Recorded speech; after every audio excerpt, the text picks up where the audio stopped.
I want to talk specifically about having a bank. You know, if you're dealing a game, you're going to usually have a bank slot right about here in your table. Sometimes tables don't have it. In that case, you're probably going to have a tray of chips. You want to have whites and reds and greens, and you want to count how many chips you start with so that at the end you can count it once again and make sure that you don't make any mistakes. So, you know, right here I have, let's see here. I'll take out the chips to just verify that the stacks are correct. Okay, I'm missing a red here, so I'm going to make it an equal 20. These are all right, because usually a rack will fit exactly 20. This one's kind of light here, so let's see how much is in here. Now, greens are the only chip that you should cut in stacks of 4. Why? Because it's 100. It makes sense, right? So this is 475, so now it's 500. What would your average bank be? I would say, well, for a 1-2 game, you know, maybe a $500 bank would be a good bank size. You want to have mostly whites and reds because you're not really going to be using too many greens. But, you know, if somebody...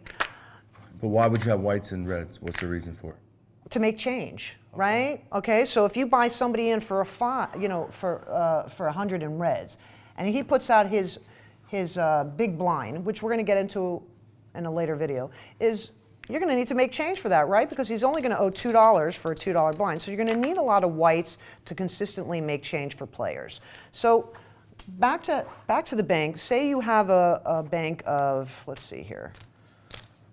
Okay, so we've got 200 in reds. Remember, a stack of $5 chips, 20 is 100.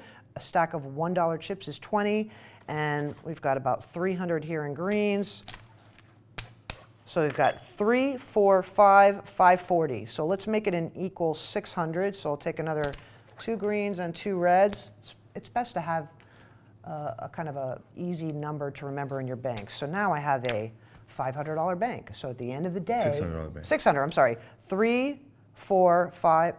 Hold on a second. Let's just double check this. 1, 2, 3, 350, 360, 380, 400. 500, 600. So I have a $600 bank. Very important for you to know what you started. Thanks for correcting me.